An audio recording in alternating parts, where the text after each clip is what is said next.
ground level. Not even Kratos could surpass the speed of sound. More and more creatures of Ares joined their chase. He jumped from the last of the houses in the neighborhood to return again to the fires and smoke that flooded the rest of the city. A Minotaur had the brilliant idea of calling the rest of the Minotaurs, Cyclops and Centaurs so that, instead of trying to catch the Spartan, they charged against the walls of the burning buildings and thus weakened the structure of the houses through which he had to pass. Kratos. Fighting his way through the choking smoke and searing flames, Kratos jumped onto a roof that gave way under his weight. Thanks to the quick analysis of the structure beneath the cracked tiles and the quick throw of one of the swords of chaos to a more solid roof, he managed to avoid the fall. After taking a look at the countless enemies of all kinds that gathered below, he was fully aware of what would have happened to him if he fell. He continued running with determination, knowing that each roof would be more fragile than the last. Even if he could go from roof to roof until he reached the Acropolis, in the end he would have to go down to the ground and finish off his pursuers or they would kill him like all those useless Athenians. Better to have an anonymous death and be devoured by a hydra in the marine cemetery than to perish in the flames alongside those staunch enemies of his people. Kratos was now running along the base of the Acropolis, parallel to the wall cut into the peak of the mountain, looking for the way. Being supported on the rock, the buildings in that area were more resistant. Kratos took advantage of this to gain ground on his pursuers. There it was. A gap in the middle of the dense smoke allowed him to see the paving stones of the road. With redoubled energy, Kratos headed there, but 3 buildings before reaching his desired destination, the tiles gave way and the walls weakened by the fire collapsed around him. And what was even worse, his charred and blistered back betrayed him. His usual strength had evaporated. The stabs of pain ran through his body until they reached his shoulders and prevented him from avoiding the fall. By the time he pulled himself together and managed to get out of the rubble, his pursuers were already there. The undead legionnaires rushed at him with their swords raised. The swords of chaos cut first their hands and then their necks. More legionnaires crowded behind, and Kratos lunged at them. He made his way through his enemies as if there were nothing in the world but legionaries, and he were a miner, and the swords were his pick and shovel. He continued advancing with contempt over their mutilated corpses. Kratos found more legionnaires in the large courtyard. Finishing them off took him a little longer, but he finally did it, regretting every second he lost in all that senseless slaughter. He managed to reach the street, but a new batch of monsters were waiting for him at the door. 9 Cyclops roared, brandishing their prodigious clubs. He knew that if any of them got to him, his brains would end up scattered on the floor, but that wasn't what worried him. Even if they failed, the maces opened holes in the walls. The already fragile structure trembled with each new blow. On the rooftops overlooking the courtyard, skeleton archers took up positions and released a hail of fiery arrows that prevented any chance of retreat. A quick glance over his shoulder was enough to make him feel even more threatened. 6 Minotaurs had arrived to support the Cyclops and cover the spaces they left. They were coming for him. All at the same time. Trapped between the archers and the combination of Minotaurs and Cyclops, he was unable to find any way out. But he was not willing to die. Not yet. Come on, what are you waiting for? Shout. Come for me. Kratos parried the blow of a Minotaur's axe, and charged and hit a Cyclops in the hamstring. The cut left the monster lame, but as it limped away, 2 others joined the battle. Kratos dodged another blow from a Cyclops' club that shook the ground. The Minotaurs had replaced their axes with long spears with which they could harass him without hindering the Cyclops. One carelessness and it would end up as full of holes as a sieve. Their enemies attacked with a coordination typical of a well-trained and experienced unit. He was nothing more than a mortal facing a myriad of creatures from Hades, but he was the one who attacked. Get out of my way or you'll die, he bellowed, and then did everything necessary to ensure that his bravado did not fall on deaf ears. Kratos slipped between the Cyclops and brought down both swords on the chest of the nearest Minotaur. As the swords stole the bullman's life, His life force flowed through the chains and strengthened Kratos. The Spartan then tried to cut the hamstring of another Cyclops, but the enormous monster moved faster than expected. The one-eyed creature raised his enormous club to repel the swords, dropped it and grabbed Kratos in his arms. He pressed until the Spartan's ribs began to crack and a dark veil clouded his vision. The Cyclops shouted triumphantly, but then his solitary eye fixed on the Spartan's face. Kratos was smiling. The swords fell at the same time on the point where the neck and shoulders joined of the Cyclops and opened a gash-shaped incision, until reaching the monstrous heart of the creature. Kratos dropped his swords to grab the Cyclops' head, which was still blinking in amazement, and threw it, along with much of its spine, against the sharp spears of the Minotaurs. As the rest of this Cyclops' body convulsed and fell to the ground, Kratos occupied the small space between the corpse and the stone wall. His victory was short-lived. His battle against the Cyclops, although quick, had allowed the Minotaurs to surround him. Kratos turned completely around and saw half a dozen bull-headed monsters approaching him. Not even the swords of chaos would be able to sever so many heads. If he killed one or two, those behind him would take advantage of the opportunity to attack him. He crouched behind the huge body of the Cyclops as if it were a battlement and put a hand on his shoulder until his fingers brushed the restless snakes. The Minotaurs were advancing towards him from all directions. Kratos shook Medusa's deadly head in front of him. Emerald energy crackled from the Gorgon's dead eyes, and each and every enemy it hit instantly turned into grey limestone. One of the Minotaurs, which was in full offensive, fell on its side and broke into pieces as if it were a clay pot. Kratos set off. I only had 10 seconds. The swords flashed, and where they struck, the statues broke into 1,000 fragments. Kratos jumped on the shoulders of the only remaining Cyclops and kicked him several times until the stone creature lost its balance and crushed his other brother and the last two Minotaurs with his weight. As Medusa's power faded, the pieces and splinters of petrified monsters turned back into flesh, bones, and blood, and the entire street was covered in the remains of the carnage. "My lady Aphrodite," Kratos murmured. "I should never have doubted." A whisper, barely louder than the sound of the zephyr in the midst of the tumult, reached his ears captivatingly. "Maybe one day I'll let you apologize. Personally." He put Medusa's head back on his shoulder, put away his swords, and ran as if all the forces of Hades were on his heels. And so it was. Avoiding them, he began to climb up the hill, despite not finding a clear path leading to the Parthenon. It felt like the entire mountain was on fire. The fields atop the Acropolis burned with the fury of a new sun. "Helios," Kratos thought out loud. "Have you joined my enemies?" Athena had gained the help of powerful allies, but perhaps Ares had also gained help on Olympus. To any mortal caught up in them, the political intrigues of Mount Olympus were mysterious and, very often, deadly. He didn't care too much about them.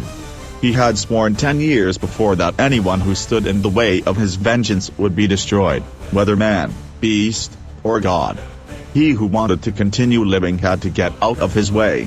He began to go up a narrow street that seemed favorable to him, but soon a mist coming from nowhere blocked his path. Kratos tried to pierce it with his right sword, but the mist formed a denser cloud where his swords could not reach. Kratos drew his weapons and prepared for combat. Whatever threat loomed over him, he would destroy it like all the others. As the mist formed a narrow column, Kratos lashed out with all the force he could muster. The sword cut through the mist without disturbing it in the slightest.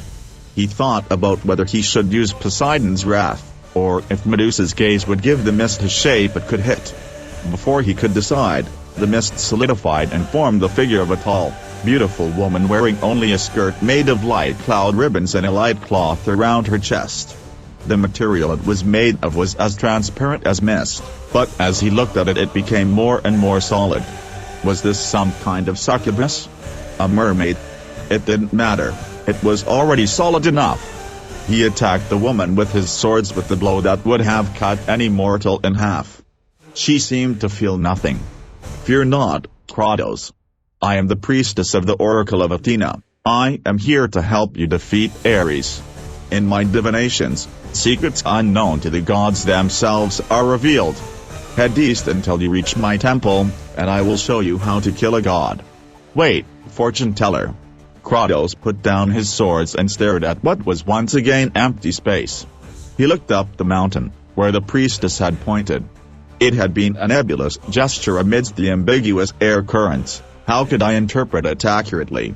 The trail narrowed quickly, but he continued climbing. When he was halfway there, he turned to look at Athens, and what he saw shocked him. The fight was almost over.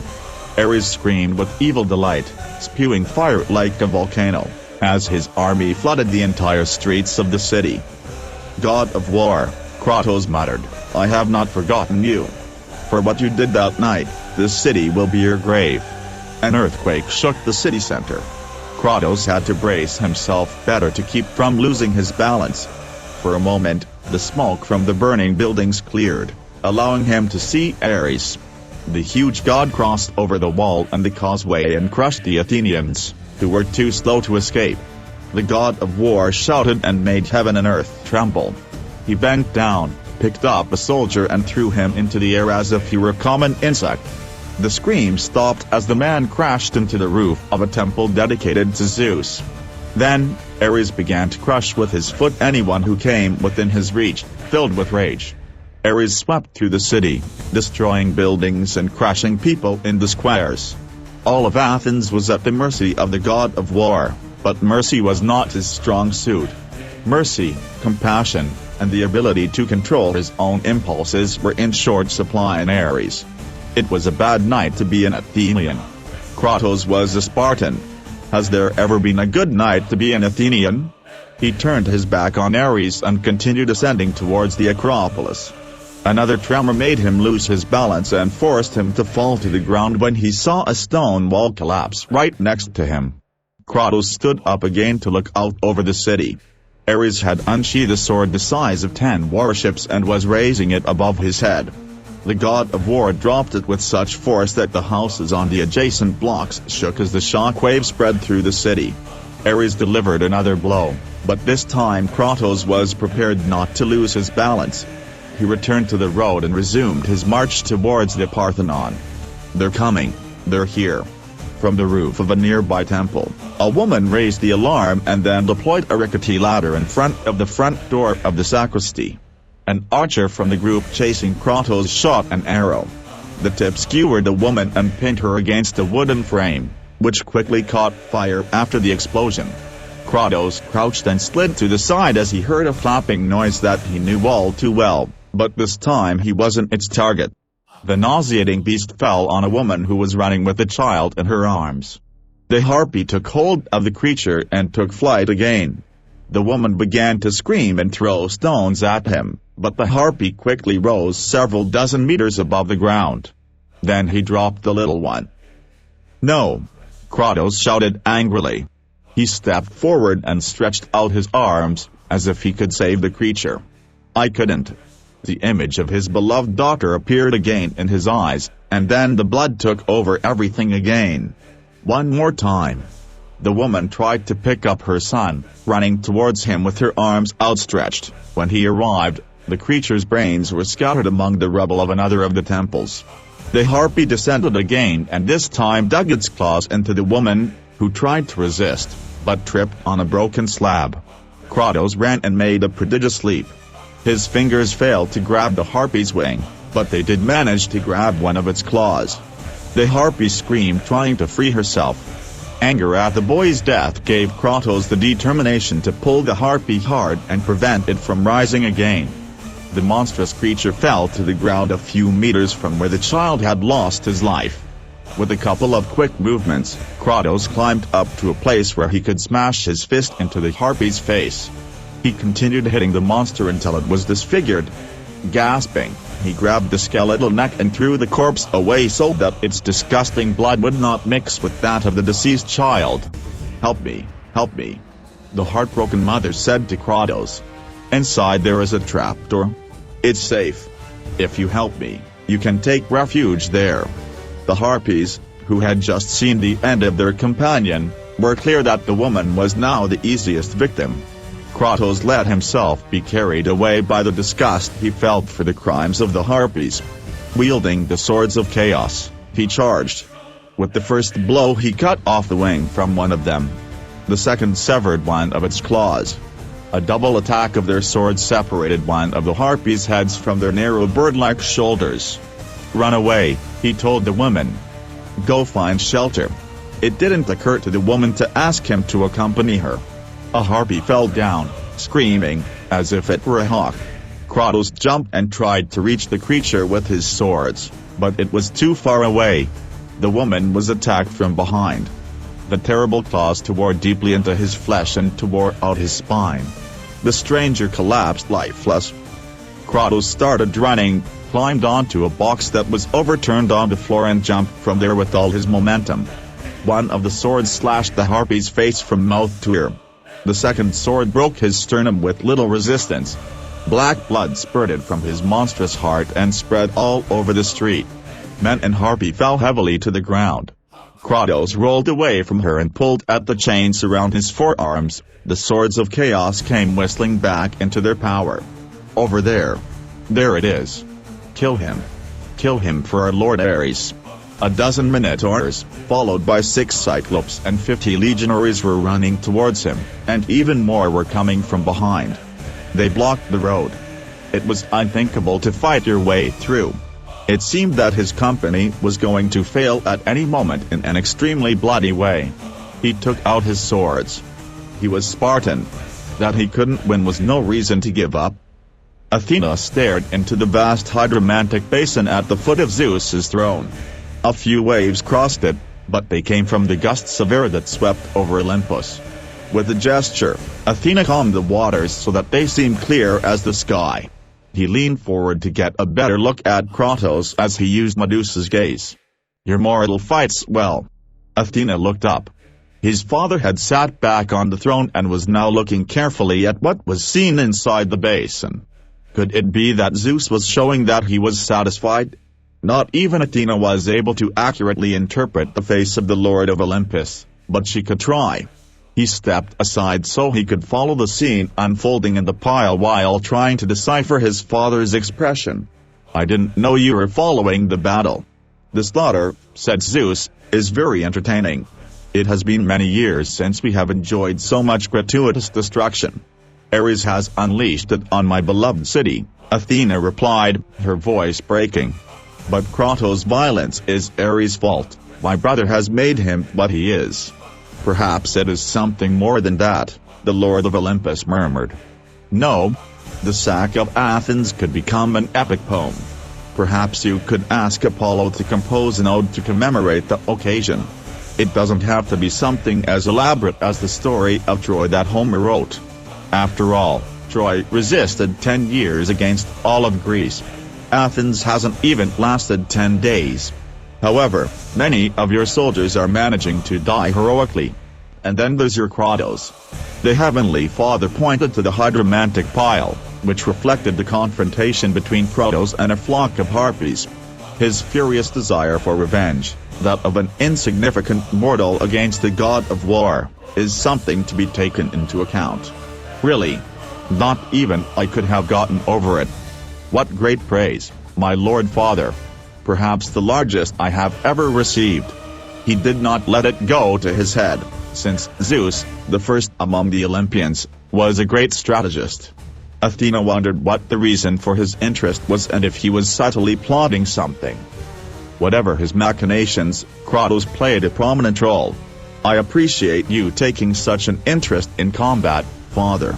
If I may be so bold, is combat the only thing that interests you?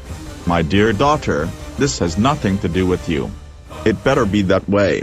My interest is exclusively due to the confrontation between your mortal and the legions of horrors of Ares, recruited from the dregs of Hades.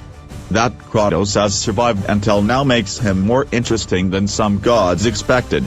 Are you in favor of Kratos?" Zeus looked thoughtful as he ran his fingers through the wisps of his cloud beard. Athena tried to read his thoughts, but she couldn't. He held his breath as his father spoke very slowly, with carefully chosen words. "My son shows an increasing lack of respect, and that distresses me. Kill your worshippers in Athens," but that was to be expected. Athena prepared to clarify that the worshippers of Zeus were also the target of Ares, since he destroyed the temples of the Heavenly Father and corrupted the sacrifices to gain his favor, but she saw that he had already understood it. Ares' excessive pride grows with each victory. Do what you can to help Kratos, if your mortal can humble Ares by thwarting his plans. My brother cannot be stopped like this, Athena pointed out, and immediately regretted her words. His passion betrayed his true intentions. At least, not directly. In Olympus everyone knows that I help the brave when everything is against them. They rarely win. Poor Leonidas was betrayed at the last moment at Thermopylae. But when they win, even the god of Olympus knows how to honor a hero. Do you think Kratos has a chance of winning? What do you suggest? I'm not suggesting anything, Athena said. I'm just saying that Kratos could use some divine help in his fight. I will not openly oppose Ares, no matter how insolent he has become. Zeus stroked his beard harder, the lightning ran through the clouds and jumped from finger to finger. Athena tried in vain to identify her father's state of mind, but she did not lose hope of doing so when Zeus spoke again. I have always found it disturbing that the fortune tellers know what I, Lord of Olympus, am unable to see despite all my powers. Maybe it's better this way, Athena said. Better for whom, dear daughter? Better for whom? Zeus returned his focus to the hydromantic basin and the destruction Ares was inflicting on the city and people of Athens. Heavenly Father bowed even closer. Now the good thing begins. Athena held her breath as Ares appeared on the battlefield and began crushing Athenians under his sandal. Zeus made a gesture and the vision disappeared to give way to another of Kratos traveling at full speed along the long path that led to the top of the Acropolis, at the same time that a mortal woman failed to save her baby from a harpy. And another grabbed the woman and savagely destroyed her with her claws. That woman is one of your worshippers. Athena pointed to the bleeding woman. Do you see it? Zeus frowned. That's how it is. In fact, she is a priestess. That building of yours is a tavern, dedicated to me in my role as Zeus Philoxenus. He thinks he is destroying my worshippers, Athena said. Are you sure that this priestess of yours was an accident? Perhaps he aspires to an even higher throne. Please, dear girl. Zeus reached out a finger and touched the woman just as the harpy tore out her spine. The king of the gods sighed and removed his finger with a drop of water from the hydromantic basin. He turned around and threw the drop into the air. A ray of sunlight crossed it, it turned into a rainbow and disappeared. That's it, he said with a satisfied face. Ekus will judge her right at the gates of the underworld. Why do you intercede like this for a mere mortal worshipper when you don't allow me to intercede for thousands of my own? Zeus's eyes shone. Because I can. He stared at her until she was forced to look away. Then he returned to the vision reflected in the pile. Look. There, do you see it? He has killed the harpy, but now an entire company has cornered him. Perfect. Do you think so? Tell me, how many monsters has Kratos destroyed today? Athena frowned. Almost 400. Because? Only 400. Zeus looked exasperated. But what's wrong with him? This way it will never reach your priestess. Athena had faith in Kratos' prowess, and more than he would have had if Zeus hadn't so actively opposed him. More and more monsters came from all directions. A minotaur roared and charged ahead of his brothers while spinning a ball attached to the end of a chain above his head. 11 other minotaurs and 6 cyclops followed him at a trot, advancing more slowly. Behind them came the heavy infantry, made up of 50 undead. A quick blow from the blades of chaos severed the chain the minotaur was wielding, sending the ball he was holding flying into the air. Kratos took a quick look at the direction the weight was heading, hoping that it would take out some member of Ares' army. And so it happened, as it hit the nearest cyclops in the eye. The minotaur advanced towards him, but Kratos had calculated the distance between them with great precision. He spun the swords in a beautiful converging motion. One pierced the Minotaur's throat while the other tore through the creature's liver.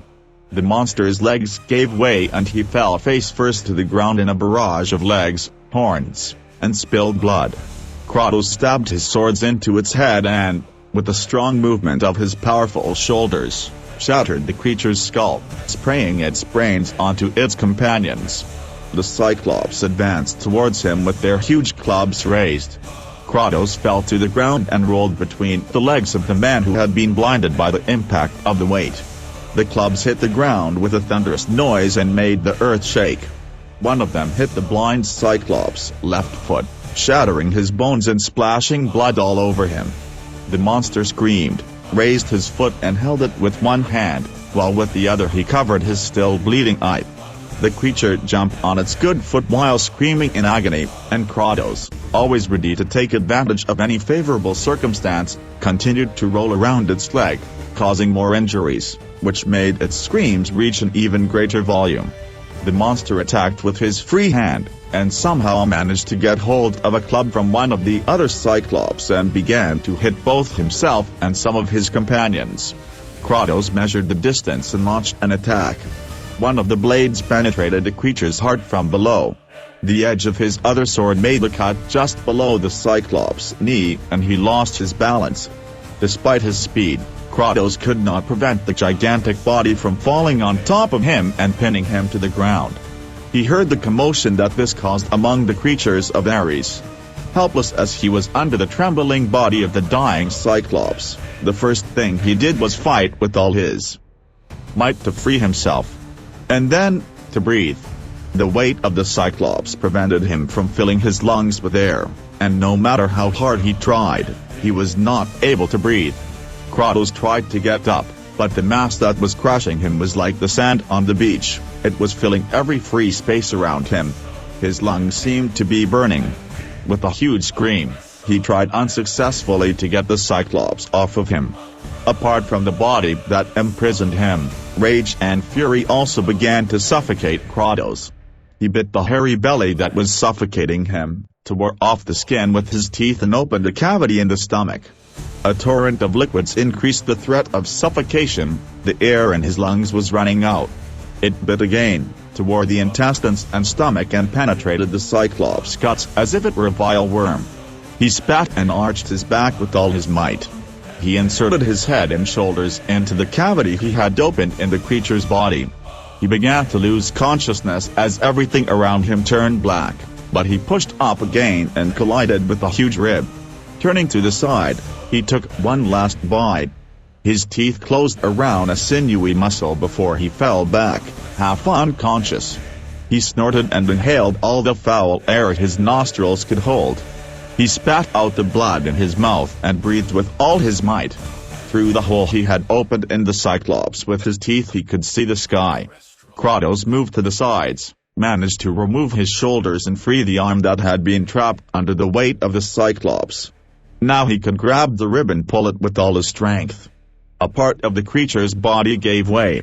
Covered in blood and gastric juices, Kratos continued to push upward until he managed to exit the Cyclops' side and fall, panting, to the ground. It would have been too much to expect that Ares' horde would not notice Kratos' presence. He stood up and faced half a dozen Minotaurs. Still weakened and shaky after his excursion through the Cyclops' gut, aware that his physical prowess was not the best suited for this fight, Kratos threw his left hand over his shoulder. Desperate, he found the snake hair from Medusa's head between his fingers again. He pulled out the Gorgon's head and emerald fire emerged from his eyes. The Minotaurs looked away. Kratos leapt forward and kicked the nearest Minotaur behind the ears, so hard that it skewered the monster next to him with one of its horns. Kratos let them figure it out between themselves. He fell to the ground and rolled. He then crouched down next to the paw of another enemy. He grabbed the beast's hoof with both hands and pulled it along.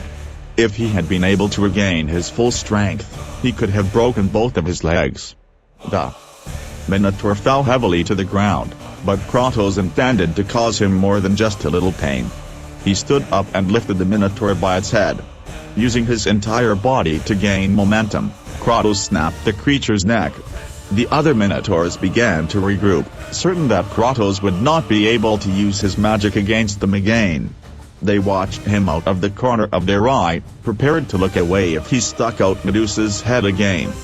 For Kratos, that meant it was better to forget about magic and take out the swords.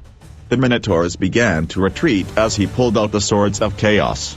"Cowards," he growled, a moment before realizing that the battle was being joined by undead infantry armed with javelins.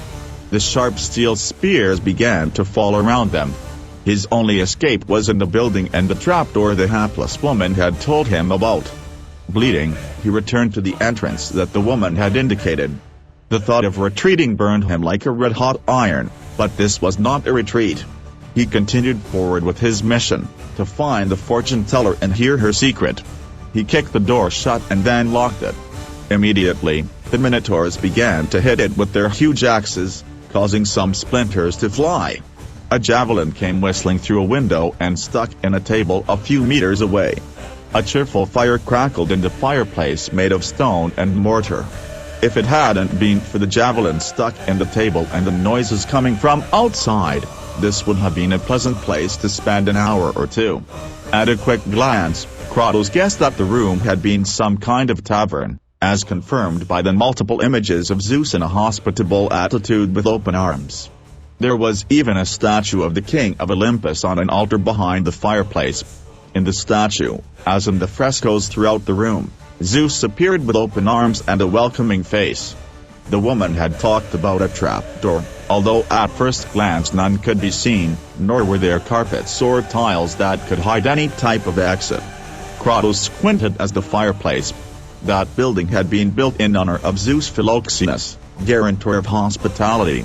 Wouldn't there be a part of the structure dedicated to Zeus Katakonios, the gentle protector of the underground?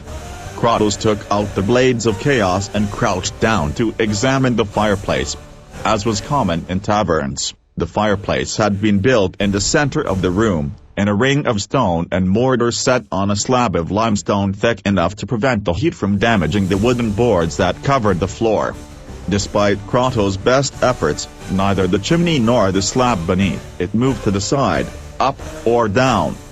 The blows of the axes against the heavy door increased in frequency and force. The orange glow of the fires burning outside began to penetrate through the holes left by the flying chips. Kratos realized that he only had a few seconds to discover the trapdoor or prepare to offer resistance. The Spartan studied the room again while muttering under his breath, "Zeus. Zeus. Show me your wisdom. I'm with you, Kratos." He raised his head and turned around.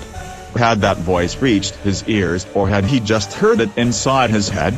He didn't waste any more time wondering or continuing to investigate. He had just noticed a detail of the immense statue that had gone unnoticed in his hasty previous examination. Chains hung from the statue's wrists, chains very similar to Kratos's. He also saw fine cracks where the hospitable arms joined the powerful shoulders of the god, as if the image had joints similar to those of a man. Kratos climbed up to the altar and jumped down from there again. He grabbed one of the chains and lowered himself down the front of the statue until he reached the other, then tensed his muscular arms and back to pull both chains at the same time. He then understood why the woman had not escaped with her son through the trapdoor. Those arms could not move without the help of chains and the strength of 3 or 4 men. 3 or 4 men. Or a ghost of Sparta. The statue's arms swung downward, so that the hospitable hands were clasped together, palms up, fingers pointing to the fireplace behind Kratos, the base of which had been raised. Supported by heavy vertical beams, the base revealed a dark opening below. Kratos knew, from the enormous tension he had to endure, that the trapdoor that had opened in the chimney would close as soon as he released the chains. But he had already circumvented similar mechanisms before.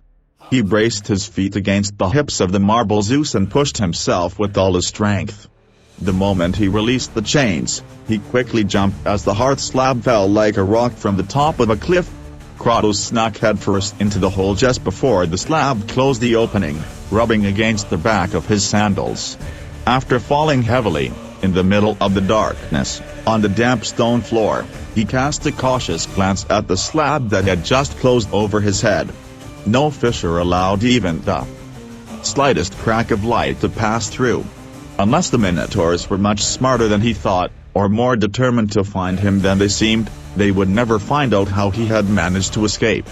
But that didn't mean he had time to congratulate himself. The Oracle Priestess was still waiting. Kratos stood up, but the feeling of dizziness made him fall to his knees. His lungs were burning again, and his burned back was hurting non-stop again. He needed time to heal, for his wounds to heal, and there was no time to waste. Above could be heard the sound of axes hitting the statue of Zeus. The Minotaurs may not have been able to discover the passage that led down there, but they had guessed where he had escaped and were trying to follow his steps by destroying the statue. Kratos ran his hand over his face and then laughed harshly. The Minotaurs didn't need to be very smart to find him. All they had to do was follow the trail he had left. He was still covered in the Cyclops' blood. Their footprints had led the Minotaurs to the statue of Zeus. The marks of his hands on the chains would reveal to them what he had done to escape. In a matter of minutes they would be after him. He tried to stay upright, but his legs gave out. He sat back down, still panting with effort and exhaustion. From the depths of the hard viscera that his heart had become, he extracted determination. He was Spartan. Ares had used it. Kratos shouted as visions assaulted him, the temple, the old woman and those inside, the woman and a girl. And he, Kratos, gained momentum and managed to stand up, leaning on one of the walls that surrounded him. With his eyes closed he turned around very slowly in the darkness until he felt a faint current of air caressing his face. He groped his way along that current without opening his eyes. He didn't bother to open them until he had taken a dozen steps.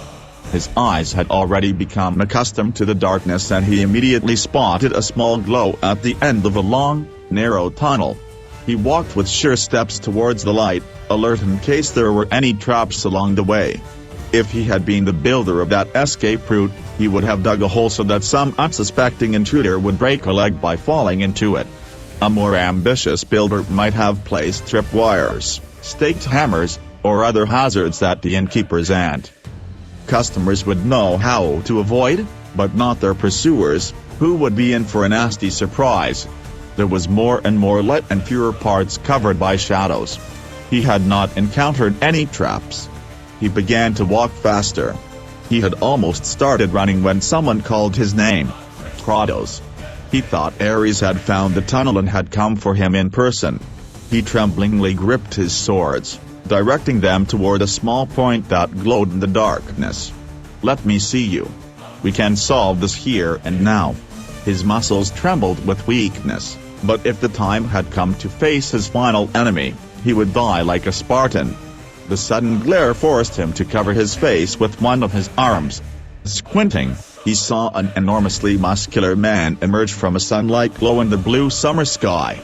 The curly storm clouds in his hair and covering his face would have given Kratos a definitive clue as to who it was, even if he hadn't jumped off a statue depicting him a moment ago. "My Lord Zeus," Kratos said, bowing. "I'm surprised. I thought maybe you were Ares. That son of mine is still on the other side of Athens, enjoying the plundering he has organized," Zeus replied. From the tone Zeus used, Kratos could not tell whether Heavenly Father approved or disapproved of the carnage carried out by Ares. He decided it was best not to ask. "How can I serve the king of the gods?" "Kratos, as your journey progresses, your strength increases more and more. But if you want to succeed in your task, you need my help." "What is your will, my Lord Zeus?" "I bring you the power of the king of all gods, the father of Olympus. I grant you the power of Zeus." The king of Olympus approached him and said, "Give me your hands, son." Kratos let the blades of chaos return to his back. The bright light that flooded the tunnel made him feel very hot, to the point that he feared it might burn the flesh that covered his bones. Kratos raised his arms towards the greatest of the gods. "Take my weapon, Kratos," Zeus said. "Take my power and destroy your enemies." The roof of the tunnel opened, revealing a radiant blue sky dotted with clouds. A luminous beam traced an irregular path and exploded against Kratos' outstretched hands. The impact made him recoil, and he felt as if he had put his hands in a cauldron full of molten iron. He brought it up to his face and observed with amazement that the skin showed no signs of burns, an astonishment that only grew when he noticed the smoke emanating from them. Marked on the palm of his right hand was a small white scar that shone in the sunlight. "Your lightning." He looked up, but the portal through which the god had appeared to him had already closed. The blue sky and white clouds had disappeared.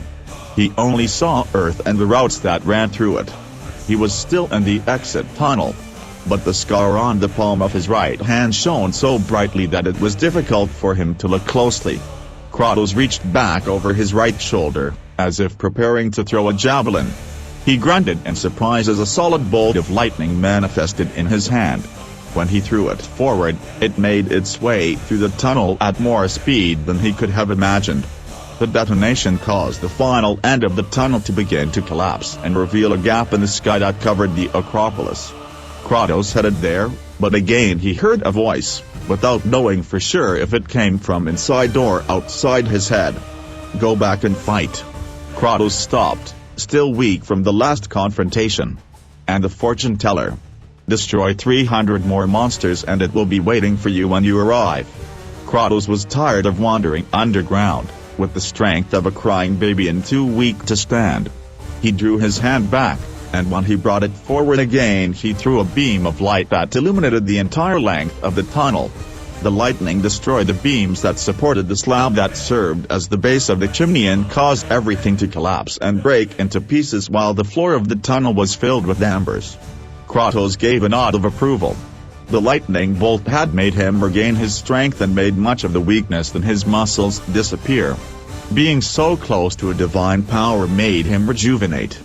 It was time to go back and see how well the beam worked against a real enemy. Massacring Ares' minions outside the tavern was more fun than he imagined.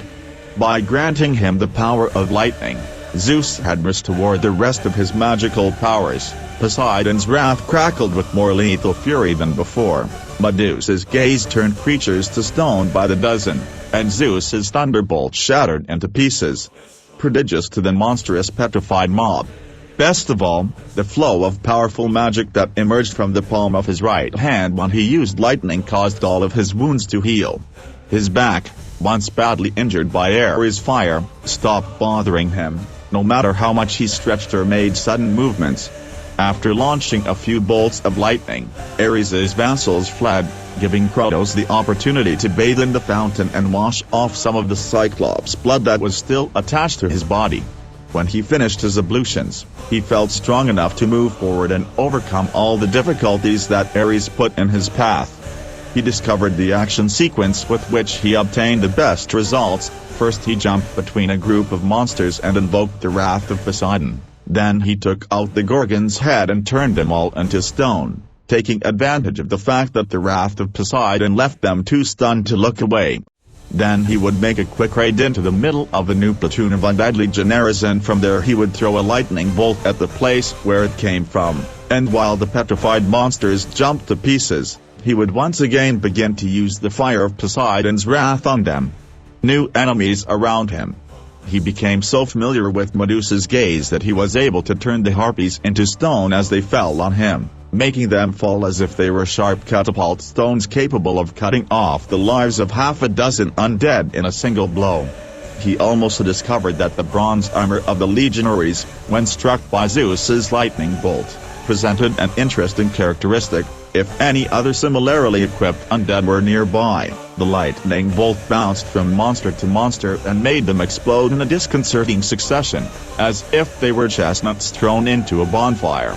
Kratos was enjoying the work done when the sound of hooves against the cobblestones alerted him to the arrival of the centaurs. He turned around, hoping to see just one. A herd of half-man, half-horse beings trotted across the square, and it didn't take them long to reach where he was. As he focused his attention on the main group, one of the centaurs surprised him from behind. Strong hands lifted him off the ground. With his eyes fixed on the sky, Kratos struggled to try to get some weapon, any of them.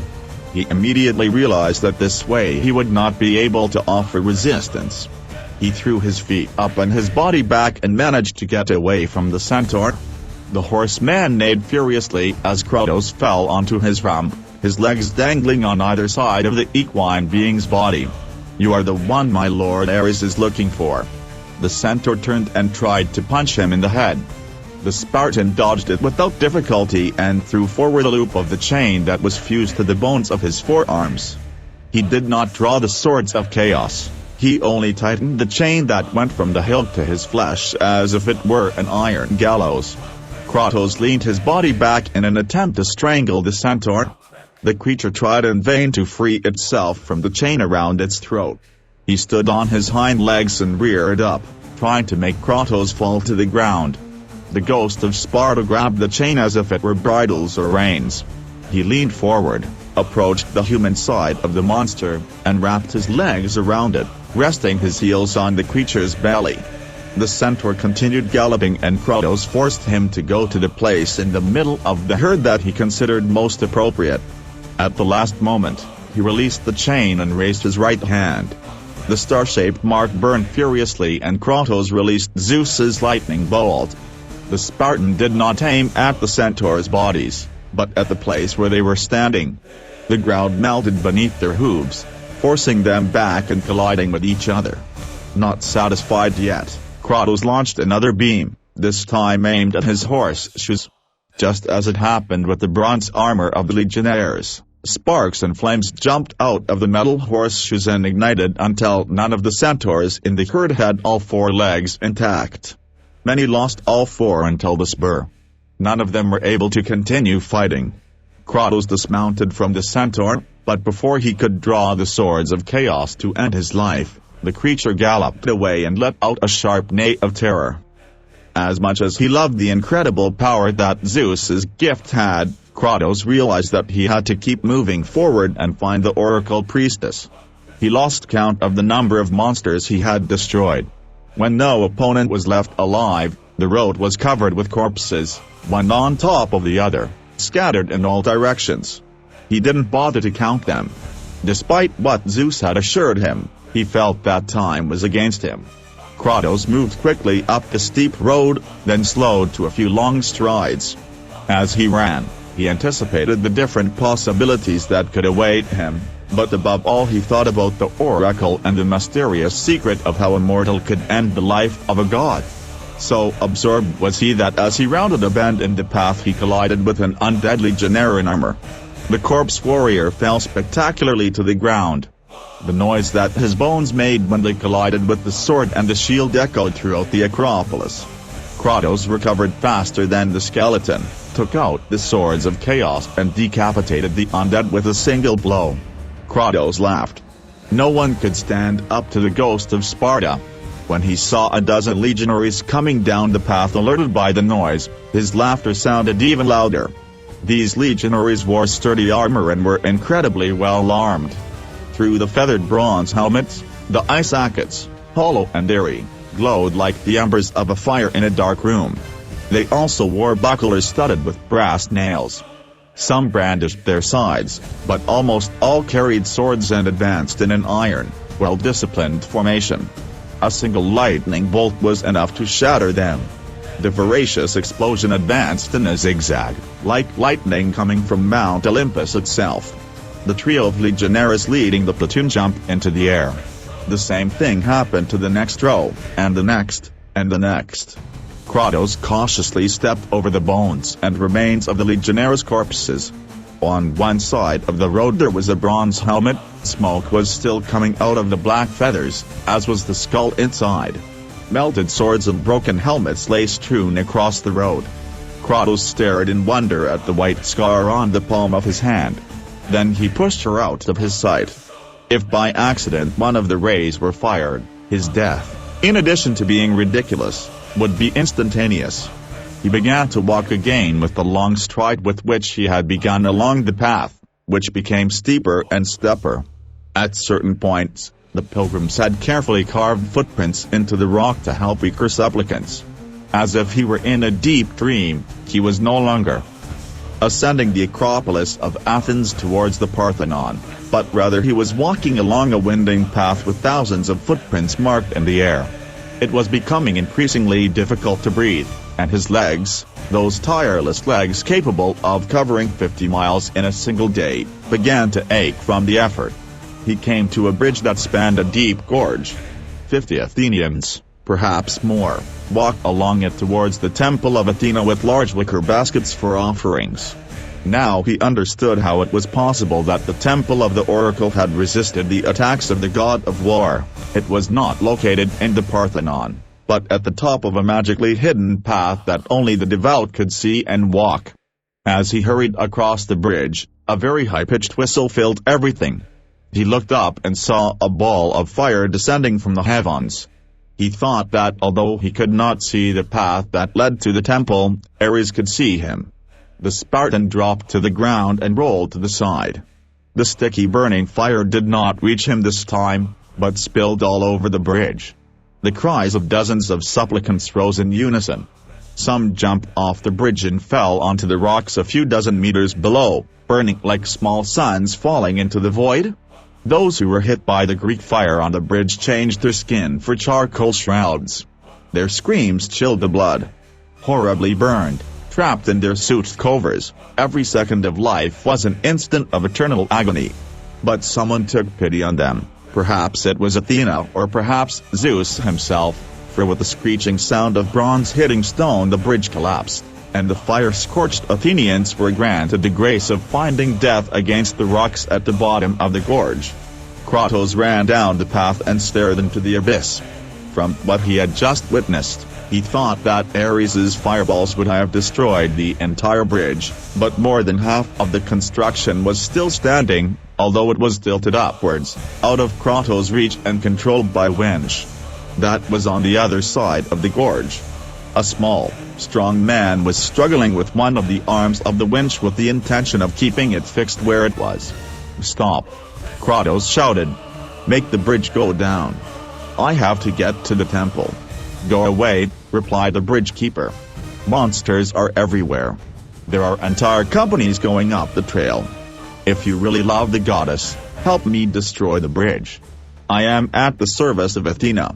He has tasked me with finding the oracle priestess. Make the bridge go down." Krotos took a step forward, until he reached the edge of the abyss. "Even if I lowered it, a third of it has been destroyed. How are you going to bridge such a distance? If you can fly, why do you need the bridge?" "Bring the bridge down," Krotos growled. "I won't repeat it to you again. I will give my life for the goddess. Whatever you want." Krotos reached back over his shoulder and made one of the bolts appear. The bridge keeper squinted, trying to see what was happening on the other side of the gorge. "Wait a moment," he said, hesitating for a moment. "What is that you carry in your hand? See it for yourself." The lightning bolt shot out and destroyed the platform the man was on. The echo of the scream uttered by the guardian of the bridge continued to echo through the gorge long after his body had been smashed to pieces against the rocks. Once the argument with the guardian was settled, he still had to solve the problem of how to cross the chasm. Krotos frowned at the winch. A tamed harpy, or even an owl, wouldn't have gone amiss. If Athena really wanted him to reach her oracle, she could at least share some of her sacred birds. Neither a peaceful harpy nor an Olympic owl appeared. Krotos pulled his hand back to fire another beam. He threw it against the winch and smashed it to pieces. The huge chains creaked as the drawbridge was lowered. The noise he made as he returned to his place drowned out the echo of the bridge guard's screams. Krotos stopped to study the gap he had left to bridge. There would be between 20 and 23 cubits, but any miscalculation would mean crashing to death against the rocks at the bottom of the gorge. He took a couple of steps back to gain momentum and jumped. As he flew towards the remains of the bridge, he heard a new whistle, getting louder and louder. He grabbed the end of the bridge, his fingers clinging to the splintered wood and stone, and he did a backflip that propelled him upward and he landed on a slightly more substantial part. He looked up at where the noise was coming from and saw another ball of Greek fire moving towards him at full speed. Even if it were able to survive the fire, the bridge could not withstand the impact.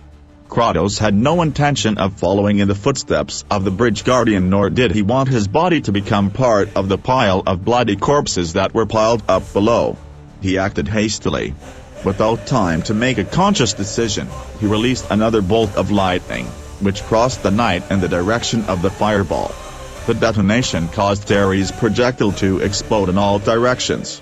Kratos turned to shield his face from the shards of burning tar falling everywhere.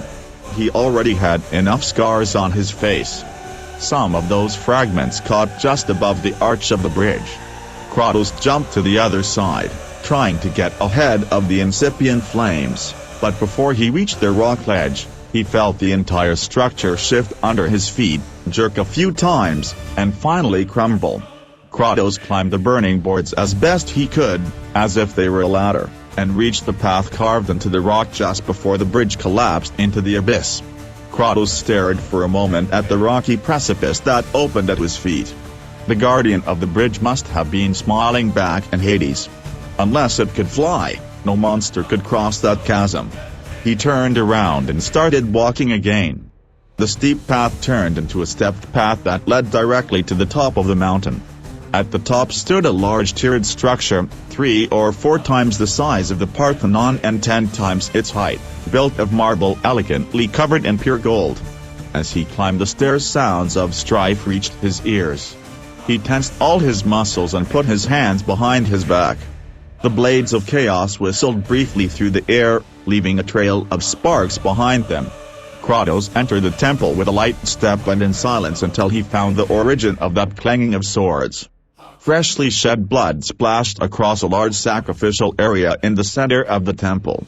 2 soldiers staggered out from behind the statue of Athena on the other side of the room, trying to fend off the attack of 5 or 6 undead heavy infantry. Kratos quickly understood what was happening. As soon as the god of war had located the temple, his hosts from Hades had begun to make an appearance. Also there, inside the sanctum sanctorum of the goddess, Kratos sneaked forward and cut off the legs of 4 of the undead before the creatures noticed his presence. A few more slashes finished off the rest. One of the soldiers was on the ground, bleeding out on the goddess's immaculate floor. The other Athenian gave a somber gesture of thanks to Kratos, uttered a war cry, and charged again toward the back of the statue of Athena. His head rolled on the ground a second later. Kratos had to reluctantly admit that perhaps not all Athenians were cowards. The monster that had just sent the brave soldiers straight to Hades surrounded the statue and headed towards him. He was an undead legionnaire, taller than a minotaur, clad in impenetrable armor and with 2 deadly scythes for hands. The fires that glowed within the sockets of his eyes stared at Kratos, as if to issue a silent challenge. The hideous creature attacked with a speed that surprised the Spartan. After repelling the attack of the sharp side, Kratos gave up a little ground until he reached the center of the temple, where he could fight without hindrance. The legionnaire lost a leg in one of the attacks. As he fell, Kratos launched a second attack, cutting off both of his hands. The deadly scythes fell to the ground. Kratos looked at the monstrous combatant and then threw his swords one last time. The head rolled down just as the scythes had fallen. Despite his fierce appearance, the legionnaire had not been such a dangerous opponent. "Help me!" A new scream came from behind the statue. "If you worship Athena, join me." A third Athenian soldier was fighting against a pair of legionaries, weakened by various wounds, some notably deep and one, at least, mortal in appearance. Kratos joined his strong arm in the fight. It was not common to find brave Athenians, so he felt that he had to help that one survive. He pushed the legionaries back and saw why the Athenian soldiers were positioned behind the statue. A hidden door had been smashed to pieces, and through it was a narrow hallway that Kratos assumed led to the Oracle Priestess quarters. The legionaries posed no greater challenge than their gigantic brother. Kratos wove a deadly curtain around him, and as he prepared to close it, the entire world exploded. An incandescent ball fell on the roof of the temple, reducing it to ashes and leaving them open to the sky. A huge fragment of Greek fire fell on the Athenian and killed him immediately. The living dead against which that brave man was fighting also returned to Hades after being consumed in just a second. The legionnaire against whom Krotos was fighting also perished, when a fragment of fire the size of a fist hit his helmet and caused it to burn until only a puddle of molten bronze remained above his shoulders. The armor that Krotos had stolen from his victims was also hit by dozens of small drops of fire. With the swift, elegant swing of the blades of chaos, he cut the makeshift straps and the armor fell to the ground, where it was quickly consumed. Krotos didn't even look back. He stepped over the burned corpse of the Athenian and entered the narrow hallway. "I am Krotos of Sparta," he said. "The goddess has sent me to speak with the oracle priestess." The ghostly woman who had approached him in Athens now appeared in the flesh, and her beauty astonished him. The suggestive translucent strips of green silk that she wore as a skirt moved, hiding and showing again her legs, thighs and hips. Around her chest, a diaphanous fabric clung with static fierceness to each of her delicate curves. "You have come," the priestess whispered. His voice was disturbing and relaxing at the same time. "I was beginning to doubt it." "The temple is not safe," he replied. "The sinister brood of Ares is searching for you." The fortune-teller closed her eyes. Then her heavy breasts rose and fell again with a sighful of melancholy. "The rest of my defenders have perished. May your souls find all joy as you reunite with your loved ones on the Champs-Élysées." The Spartan thought that this was unlikely, but said nothing. "Only you remain, Krotos." His eyes, similar to two ponds where the moonlight was reflected, opened and stared at Krotos, and for a moment the Spartan forgot everything, even the battle in which he was immersed. "You are all I have left." Krotos stopped daydreaming and returned to reality. "And I'm all you need. Come on, hurry up." He looked at the small room where the priestess lived. There was only a bed and a few personal items. He led a simple existence, far from sophistication, free of cunning and vanity. But from a tactical point of view, the chamber had a nightmare structure. If Ares's minions surprised them in that room, the low ceiling and the short distance between the walls would prevent him from using the swords of chaos, and using any of the magical powers of the gods would be suicide. And to make matters worse, the hallway that led to the temple was the only exit from the room. If their opponents gathered enough troops, they would end up trapped like flies in a bottle. "You and I need to talk," said the fortune-teller, pointing to a three-legged stool under the bed. "Sit down and I'll tell you what you need to know." "Why didn't Athena tell me everything I need to know to be able to kill Ares?" The priestess made a disdainful gesture to silence him and continued, "I will reveal to you what I have seen. Sometimes I see everything in a very precise way. Other times it is as if I were looking through a veil. Or perhaps it would be better to say through a shroud." His expression went from concern to a more ethereal and distant gesture. Krotos understood the strength of his talent, or was it more of a curse? "Secrets are revealed to me that not even the gods know," declared the priestess. "No matter how far their wisdom reaches, there are things that even they do not know." Krotos felt unprotected by her gaze, which seemed to look not at him, but at something beyond, something that passed through him. "The visions flood every waking moment, every sleeping moment, and they repeat to me what you must do." He lowered his voice to little more than a whisper. "I know how you can kill a god." An unpleasantly familiar screech echoed through the temple columns and brought Krotos back to reality and readied his swords for action. "This room is a trap. Ares wants you dead. Let's go and I'll keep you alive." He ran back to the temple and around the statue of Athena. Apart from the corpses and the blood spilled on the floor, the room was empty and silent. He looked up at the sunken ceiling and found a flock of smelly harpies. He headed to a more open space, where he could face them without obstacles. One of them screamed and swooped down on him like an eagle. Krotos swung his sword upwards and pierced the horrible monster's chest. Blood spewed everywhere and splashed into his eyes, but he was still able to dismember the monster with a simple flick of the wrist.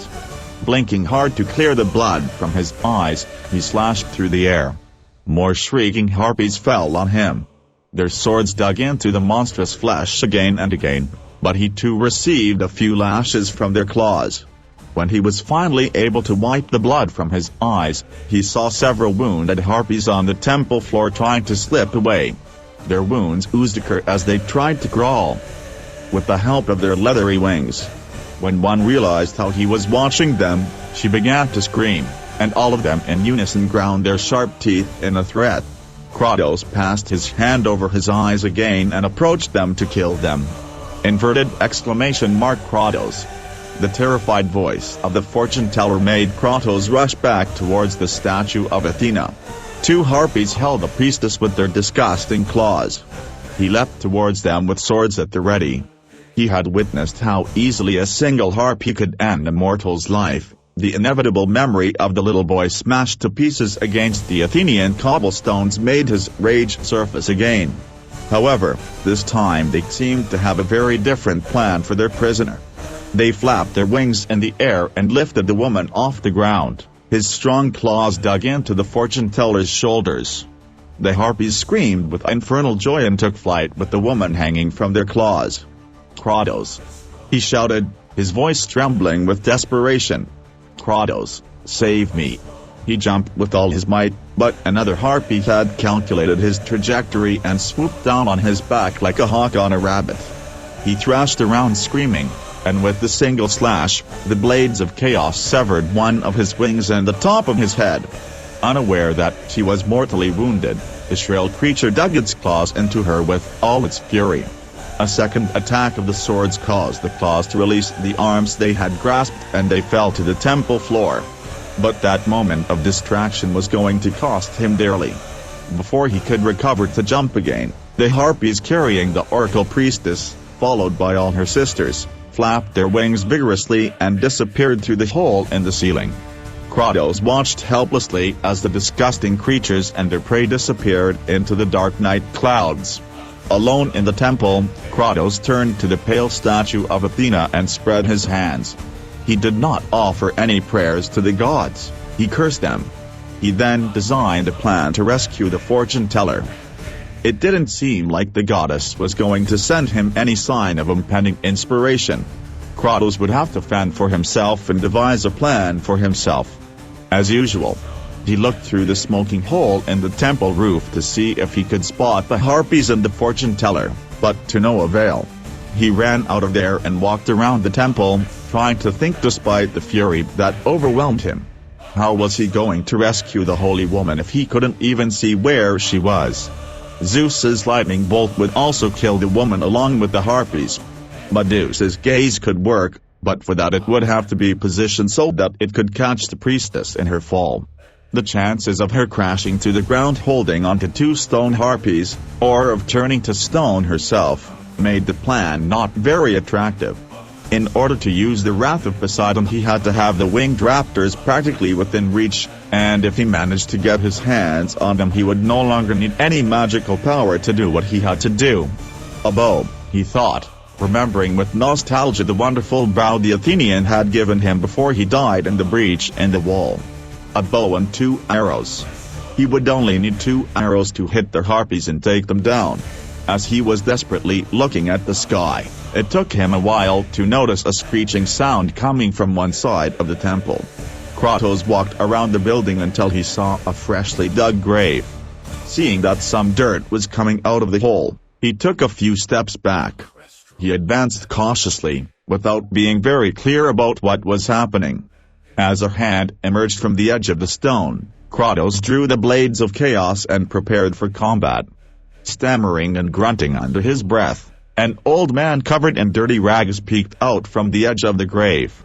He looked at Kratos with his aged eyes and blinked several times. Then he threw a shovel that fell near the pile of dirt, placed his hands on the ground and tried, without success, to get up to get out. Are you going to help this poor old man, or are you going to stand there dumbfounded? Kratos couldn't stop looking at him. How could a mortal, and even more so one of such age, have dug that huge hole in such rocky terrain? Come on, the old man urged him. What's happening? Is the ghost of Sparta afraid of me? Can't you see that I'm older than the dust that covers a titan's beard? Kratos dropped the swords and took the old man's hand. The old man seemed to weigh nothing at all. Do you know me? Of course I know you. You have the swords, and your skin is as pale as the moon. It's you, there's no doubt. Maybe Athens can still survive. The Undertaker began to laugh. But be careful, you won't die before I finish digging this grave. A tomb, in the middle of battle. Who is it for, man? For you, my son. The Undertaker looked Kratos up and down, from sandals to head. I have a lot of digging to do, of course. Everything will be revealed in due time. And when it seems that all is lost, Kratos, I will be there to help you. The priestess of the oracle, Kratos said. Have you seen her? Some harpies have taken her. Yes, of course I have seen it. The Undertaker took the shovel and drove it into the earth next to the grave with surprising energy. I could tell you many things about her, if I wanted to, he said. If it was up to the stupid old man, the conversation would already be over. All I need to know is where they're taking her. The old Undertaker turned to the ghost of Sparta, and all traces of senility disappeared from his voice. His eyes burned like the fire that devastated Athens. Where do you think the harpies can take her? The old man replied with disdain. Don't you know anything about harpies? I know how to kill them. That's nothing, boy. The first thing to know about harpies is that they like to eat where they kill. And the second thing is that they like to perch in very high places. The old Undertaker roared with laughter as Kratos stared at him, increasingly angrier. Then the old man was silent, turned around and looked up at the shattered roof of the temple. Kratos heard the scream of a harpy and the cry of pain of a woman. He drew his swords and ran into the temple. One of his sandals slipped in a puddle of blood and forced him to skid with one knee on the blood that covered the cold marble. Well away from the ground, just 1 or 2 levels from the highest part of the temple, the harpies seemed to be engaged in an argument. One of them wanted to take the fortune teller somewhere where they could have a quiet dinner, without risking of being interrupted by the swords of chaos, while the other seemed in favor of dropping the formalities and eating the woman right there. The fortune teller struggled with all her might, hitting the monsters with her fists and trying to free herself from the claws that were stuck in her shoulders. As she struggled with the harpies, blood trickled down her breasts and sides and dripped from her toes. His resistance was beginning to falter. Kratos dropped the swords and let them return to the scabbards on his back. At that distance, the only weapon he could use was lightning, but its impact would char the three immediately. Unless he missed. And that was unlikely. On the other hand, it might be worth the risk of trying to fail. But in a profitable way. Once again he reached back and held a solid lightning bolt in his palm. He launched the projectile a hand or 2 inches above the harpies, close enough to make them jump. The lightning struck the box on a higher level and caused huge pieces of white marble to fall on the harpies, who decided that the food was becoming more dangerous than they had imagined. They left their differences for another time, released the fortune teller and flapped their wings as hard as they could in the direction of a safe place. Kratos quickly calculated the time it would take for the woman to fall, and saw that he had time for one last shot, which turned the harpies into 2 smoking pieces of meat. Kratos ran towards the place where he had calculated that the fortune teller would crash to the ground. But there was no fall. Help me. The woman was clinging to a rope that was hanging from a winch fixed to the roof of the temple. Ares' Greek fire, or perhaps the lightning bolt Kratos had thrown, had left him half loose. The fortune teller hung more than 100 cubits high above the temple courtyard. Worse still, the rope was swinging erratically, threatening to send her over the hill. Beyond the steep cliff, Kratos was aware that if he fell on that side his strength would be of no use. He scanned the temple courtyard for anything that might help him approach her. He saw a rickety wooden structure that could allow him to climb from one step to another. Kratos, save me. You have to hurry. She shouted from above. She had to be rescued immediately. He spun the swords of chaos and gripped them like daggers. then leapt onto the bronze statue, as high as his powerful muscles could propel him. The malleability of marble, which had made it the perfect material for building statues, would now serve Kratos to be able to use it as a ladder. Blow after blow, the blades of chaos crashed into the marble, sticking hard enough for Kratos to pull himself up in the direction of the priestess. Every time he unnailed the swords from the statue, the holes they left in the marble became perfect supports for his feet. In this way, he climbed the enormous statue and reached the goddess's tray in a matter of seconds. "Kratos, I can't take it anymore." "You won't need it," he replied, as he took off running to jump from the end of the tray. He stretched as far as he could and flew through the air until he reached the rope. He hit the fortune teller with his shoulder, like a pancration tackle in a street fight. With the blow, the woman released the thick rope and the two fell freely. While he held the fortune teller's thin waist with one arm, with his free hand he grabbed another rope. His fingers closed around the thick rope and for a moment he thought they were safe. Then the rope began to slide down the pulley to which it was attached. Kratos grunted, turned and pulled hard on the rope, so much so that it came off the pulley. The rope caught on a hook and caused the fall to stop and Kratos and the woman to swing like a pendulum. Kratos let go little by little until he reached the floor of the temple, where he deposited the fortune teller, who looked at him intently. "Kratos." Just as Athena had said. "But you are late, perhaps too late to save Athens." She approached him until their faces were just elbows apart. He raised his hands, cupped her head, and pressed his palms warmly on each of her temples. Kratos tried to move away, but surprisingly the fortune teller's hands held him tightly, and he felt his own fading. "Have you perhaps come to save Athens?" "No, Kratos shouted, as he tried to free himself. He closed his eyes and tried to back away. It was too late. The power of the fortune teller flooded his mind without him being able to offer resistance. He felt the needles in his brain, pricking him harder and harder and causing him discomfort that ended up leading to terrible pain. It was as if his head was going to explode at any moment, and when he finally opened his eyes, he saw that he was somewhere else.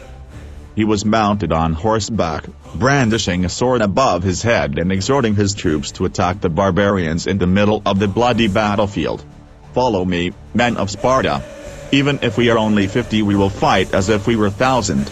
Kill them. Kill them all. No quarter. Take no prisoners. Have no mercy." His breath came out of his nose, hot as fire, and his heart hammered in his chest as if it were Hephaestus's forge. The smell of blood and death filled him with energy. On this day he would take 1,000 lives, him and no one else but him. He was the one who led the attack. In command of 1,000 Spartans ready to fight under his command. Now he was a hero, a legend.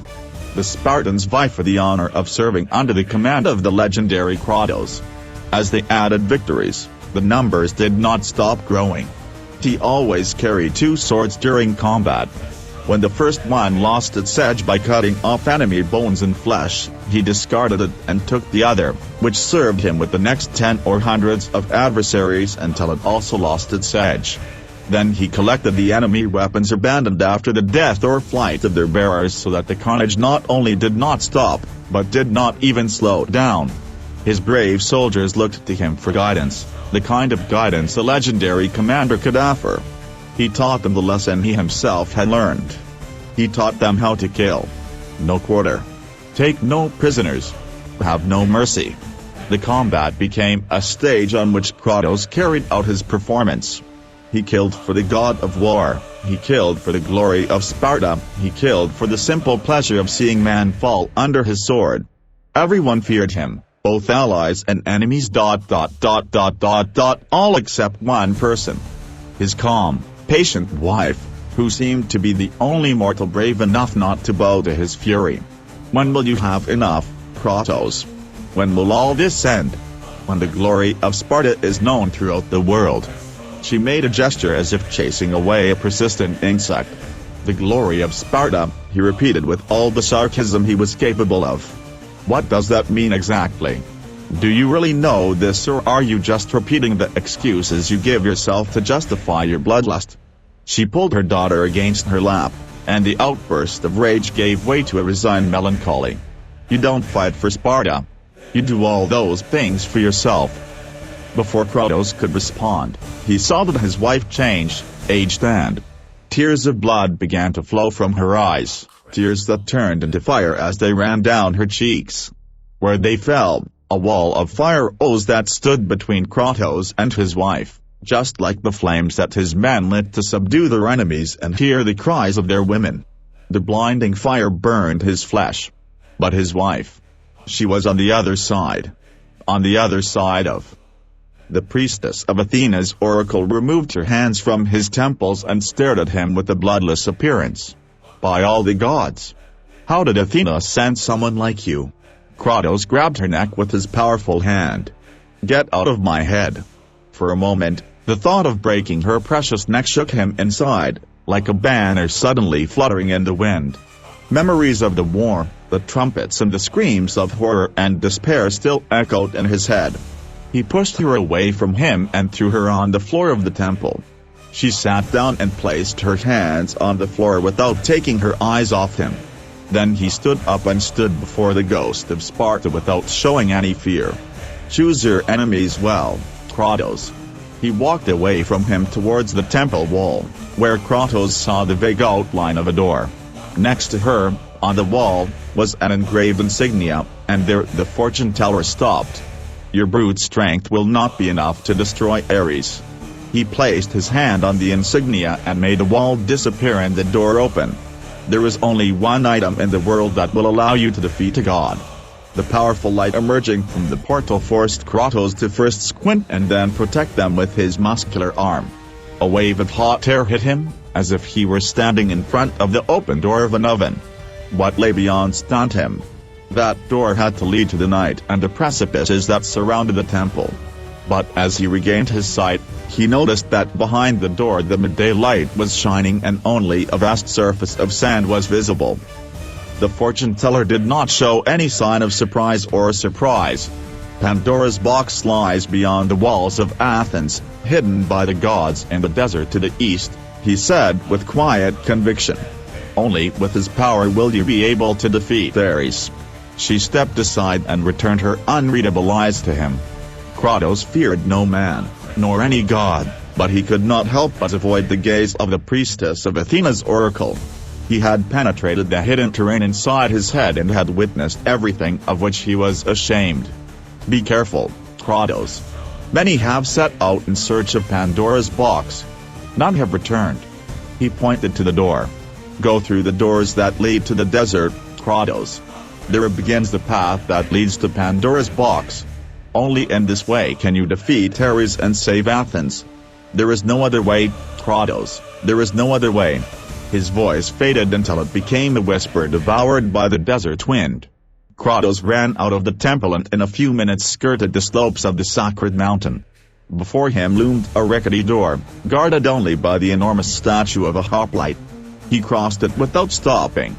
A strong wind hit him in the face. He felt as if an infinite number of small blades were stabbing him. When he turned to see Athens for the last time, the city was no longer there. Everywhere he looked, there was nothing but sand. He was alone, more alone than he had ever been. How little is left standing. Do you want to bet that they will soon rebuild your city in honor of Ares? Hermes hovered over the hydromantic basin, the breeze from his winged sandals rippling the surface of the water and blurring the vision of Athens' destruction. He crouched down, dipped a finger into the water, and disturbed the image below the surface. A previously intact building collapsed when he touched it. "Enough," Athena said sternly. "Because? I would say Ares is the clear winner," said the messenger of the gods with a wide smile. "Do you think that building would have survived their attack? He has left you with nothing and now reduces that nothing to less than nothing." Zeus appeared and thunder was heard at his sudden entrance. With his hands tucked into his toga, he frowned at the sight of Hermes. He seemed angry. "It went better than I expected. Normally, Ares behaves like a minotaur in a pottery." "Better than you expected?" Athena asked, giving him a hint. "Have you decided to support my brother?" "No," said Zeus, who seemed even angrier. "Destroy too many of my temples. It's like I chose them, but I guess I'm wrong. It is your worshippers that he kills, Athena." The goddess glared at him. "Ah, Father and Lord," Hermes interjected cheerfully. "So far, you have won nobly in this matter, don't you think?" Athena looked at Hermes harshly. "What do you mean?" Zeus's voice thundered and lightning crackled in his beard. "Isn't Kratos your creature?" Hermes asked as he fluttered away, somewhat frightened. He looked to Athena for support, but she didn't want to give it. He was worried that Hermes would understand Kratos' true quest in the Desert of Lost Souls and tell Ares about it, simply to avoid boredom by adding more fuel to the fire. "It's Athena's favorite, not mine," said Zeus. "Yes, of course. I was wrong to assume that you were helping him, although in Athens someone is using a beam similar to yours against the creatures of Ares. Do you know this for sure, or is it just another of your slanderous rumors to antagonize one god with another?" Athena asked. "You accuse me, of inciting a civil war on Olympus?" "Never." Hermes returned his focus to Zeus. "I am your son and loyal subject, Heavenly Father. I do not intend to harm anyone, but only to inform everyone and entertain him," Zeus replied. "You would do anything to avoid boredom." Hermes nodded and smiled, but held back. He rose even higher and fluttered to bow deeply as he floated above the hydromantic basin. More subdued, he lowered his head, made a wide movement with his arm and said, "My loyalty has no limits, my king. You just have to order it to me." "Very well," Zeus agreed, grinding his teeth. "Go and tell Ares that I order him not to destroy my temples or my supplicants." Inverted question mark Ares? Hermes looked so shocked that Athena had to force herself not to burst out laughing. Then he understood the seriousness of the situation. Ares would never comply with Zeus's wishes, and would undoubtedly redouble his efforts to destroy not only his followers, but also the Heavenly Father. There was no need for Hermes to interrupt Ares. The god of war only honors his nature. Athena's gray eyes met Zeus's stormy eyes. She met his gaze. If Zeus sent that message, Hermes would be curious and would undoubtedly find out that Kratos was looking for Pandora's box. He knew the messenger of the gods well. He would not be able to contain himself and would maliciously hint to Ares that he knew something that the god of war did not know. It would take a few seconds for Ares to know everything she wanted to keep secret.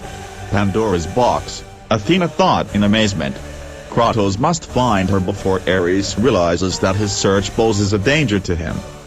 Zeus's words surprised Athena and relieved Hermes.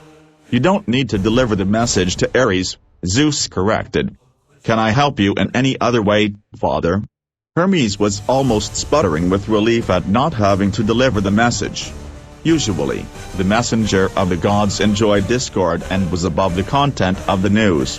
But with Ares eager to kill anyone, even the messenger was in danger, for Ares was very capable of violating Zeus's decree that forbade one god to kill another.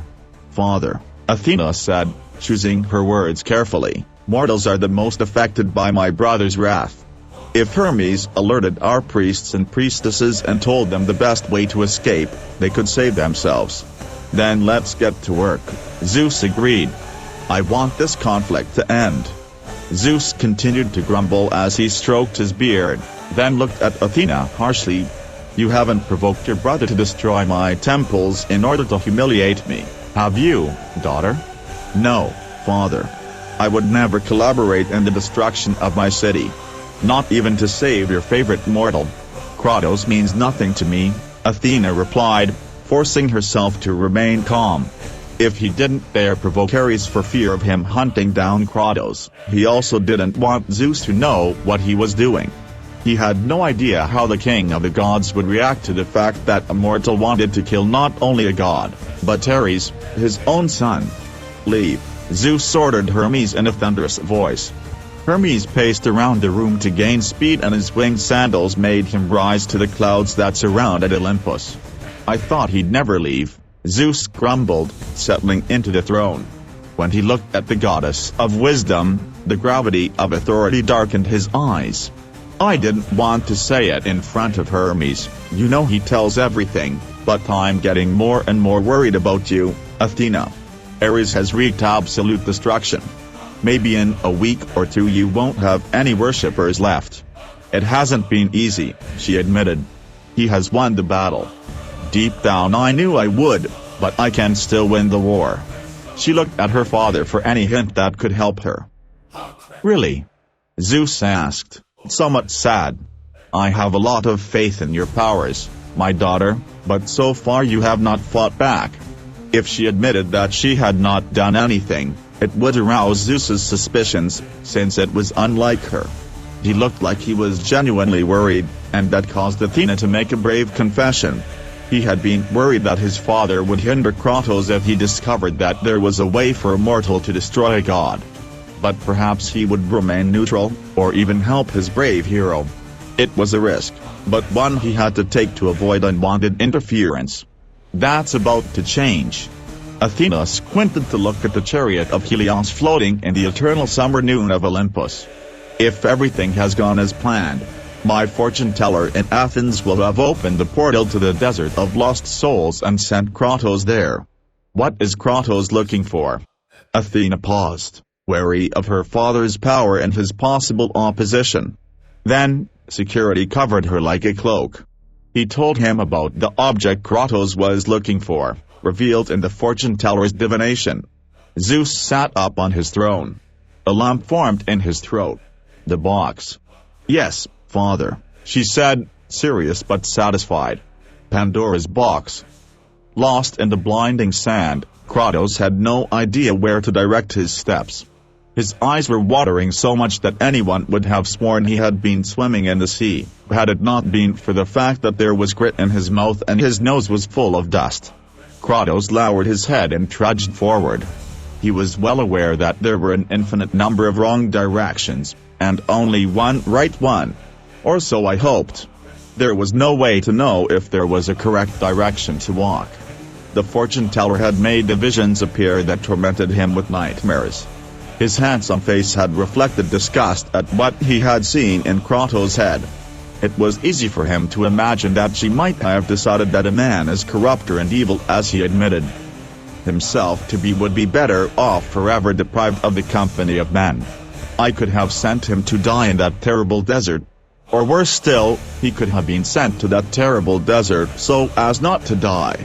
Kratos had heard stories about the punishments of the Titans in Tartarus. That infinite desert, that infinite sand pit, that infinite heat and thirst were too similar to those stories. He cursed the gods as he trudged, and then his fortune tellers. Had there been a gap in the sandstorm through which he could have seen the sun, he could have calculated the passage of time. Or, at least, he could have found out if his time was passing in that horrible desert or if this had become his eternal destiny. At the moment, the only thing he knew for sure was that the heat was increasing and that the wine laden with blinding sand was a perennial presence. Above the howl of the wind he heard a shrill wail. Kratos reached for his swords, but did not draw them. He turned slowly and moved cautiously toward the sound. In such a storm, Ares could set 100 traps for him. Or worse yet, Kratos knew they could divert him from his true objective. His only hope was to locate the sound and find out what it was. The sound was the first indication he had of something other than his poor figure struggling through the storm. An intense light flashed once, twice, and then shone brightly enough to rival the sun. Kratos lengthened his strides. Whatever awaited him, it had to be better than stumbling blindly through the desert. As he got closer, he saw that the twin lights were the eyes of a statue of Athena. Athena, Kratos said angrily as he stared into the goddess's gray eyes. He felt betrayed, and she was the last of the pantheon of Olympus who had used him and then abandoned him. "Why have you brought me here?" The statue spoke. "Kratos, the journey that awaits you is dangerous, but you must complete it if you want to hope to save Athens." The fortune teller talked about Pandora's box. "Does it really exist?" "The box exists. It is the most powerful weapon a mortal can wield.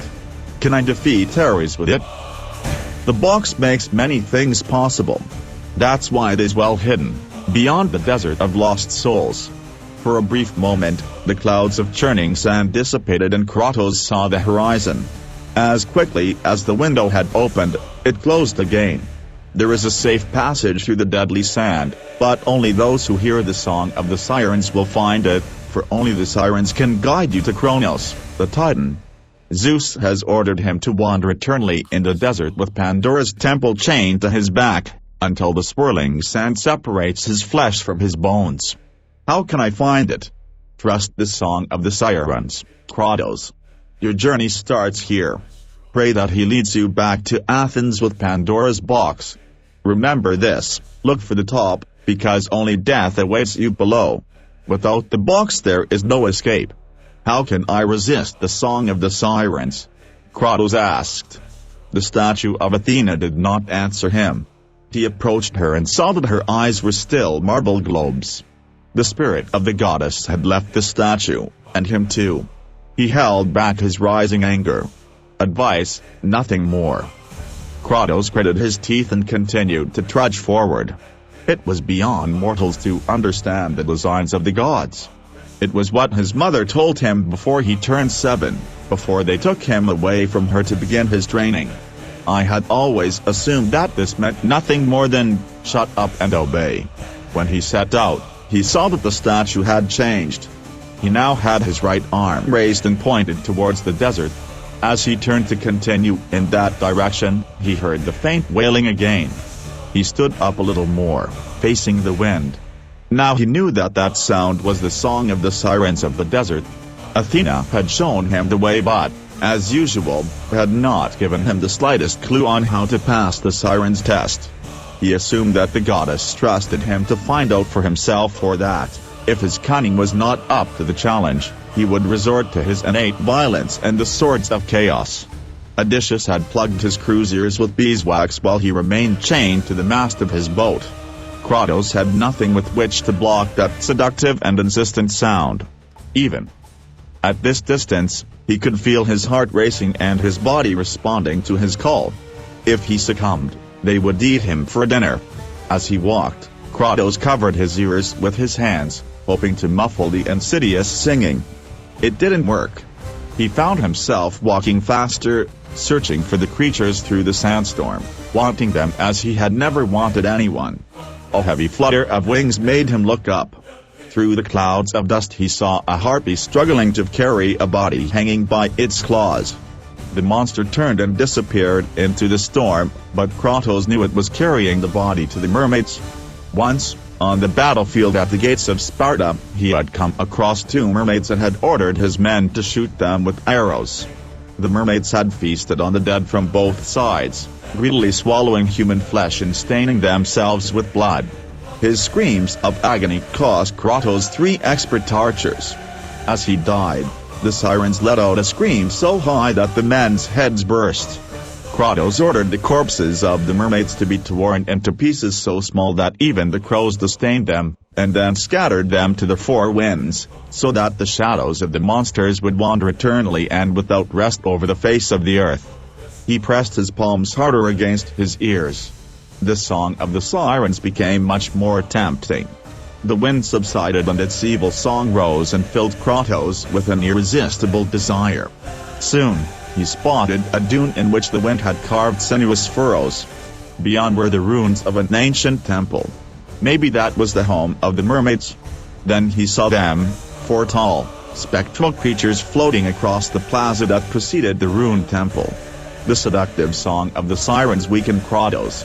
A purely sexual attraction pushed him forward as if he were a shadow that, in Hades, was crawling towards Charon's boat. Every movement he made was slow, hesitant, and increasingly uncoordinated. One of the mermaids had already seen him. Drawn by his mortal blood, the mermaid turned to him and raised the pitch of her song. Kratos tried to draw his swords, but couldn't. The swords of chaos were not intended for such adorable creatures. The mermaid who had seen him glided down the slope. He was smiling and his face was unbearably beautiful. The sharp yellow teeth peeking out from its gaping maw didn't bother Kratos in the slightest. How charming she was!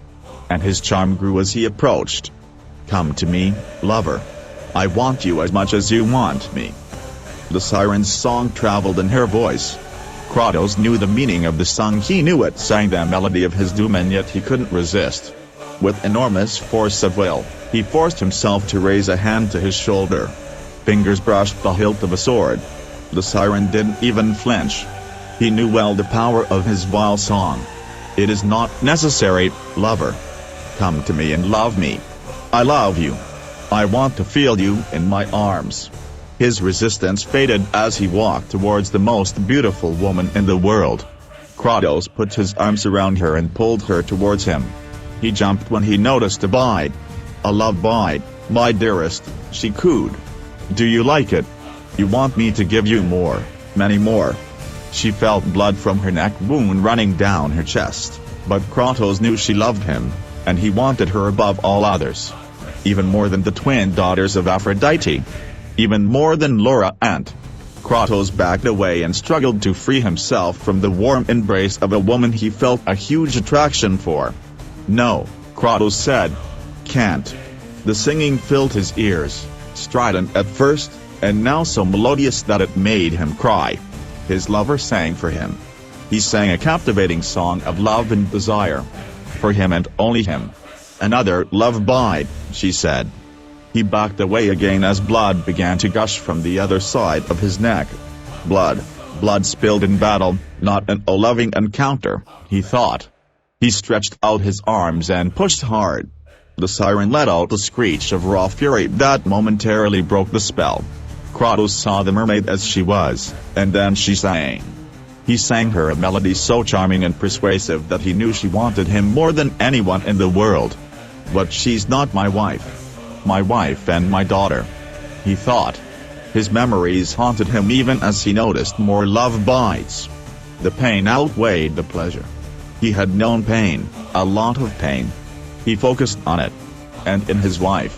And in his daughter, dead at his feet. Again he pushed free, but this time he heard other voices. "Share, greedy. Hunger.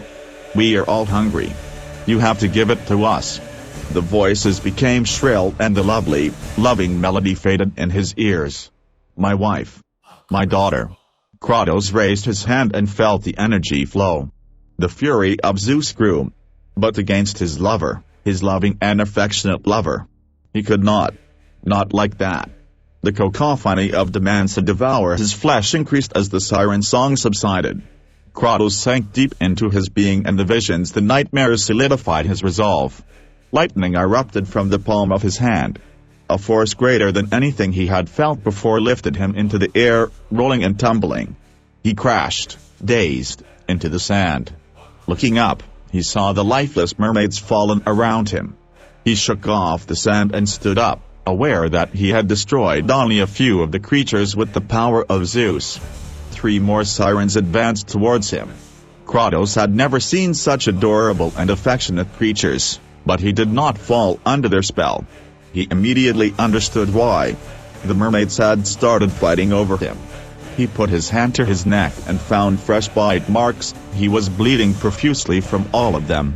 His terrifying vision had allowed him to break the spell and fight, and when he had torn them to pieces with Zeus's thunderbolt, the thunder had deafened him somewhat. He may not have had beeswax, like Odysseus, but he did have an improvised method of temporarily blocking the siren's call. However, he was already recovering his hearing. Had I waited too long? He raised his right hand again, but his body betrayed him. His hand trembled, rebellious flesh that refused to grasp the lightning bolt. The sirens calmed him and cajoled him to relax and not use the gun. They loved him. He wanted them more than anything in the world. With a last effort he flexed his fingers, but his weakened arm could no longer hold his raised hand. His arm fell to his side and the lightning bolt he was holding melted the sand in front of him. The thunder and shockwave caused him to stagger. 2 steps back, 3. He released another bolt of lightning. There was an explosion again, but this time he could barely hear it. "Well, it's over," he said without hearing himself. He set out toward the desert monsters, resolutely but unhurriedly. The mermaids stepped back and exchanged glances that seemed to scream, "How can this mortal resist our power?" Suddenly, the mermaids doubted that Kratos was human. They howled at him, voices modulating into various harmonics. One chord could set a man on fire, another could blind him, a third could make his head explode like a chestnut in a fire. Kratos continued walking. He didn't even bother to draw his swords. The mermaids separated as if they were trying to surround him, but it was not the first time that Kratos faced mermaids. Those, unfortunately for them, had never faced Kratos. They had only seen Kratos walking and had no idea of the agility with which those powerful legs could move his enormous body. Kratos allowed them to surround him until he judged they were close enough, and then he tensed his powerful muscles with incredible agility and lunged at one of the mermaids like a tiger on a goat. With one huge hand, he grabbed the mermaid's long, flowing hair while, with the other, he punched her in the chest so hard that it shattered her sternum and collarbones and took out the top of her spine from behind. Kratos yanked her head off and swung it by her hair like a flail. Of the two remaining mermaids, the one closest received a blow to the face from her sister's head, so hard that it shattered all the bones in her skull and she fell dead on the sand. The last mermaid turned to flee, but Kratos spun the remains of the first mermaid's head and threw it like he was throwing a hammer. The severed head hit her mid-flight between her shoulder blades with such force that it shattered her spine. The splintered bones tore his lungs to shreds, and that put an end to his sickening wail. Kratos stared at the dying mermaid for a moment without the slightest hint of pity on his face. He crushed her head with a stomp of his sandal. He ran up the stairs towards the ruined building. It was strange, even though the place seemed abandoned, all the stairs,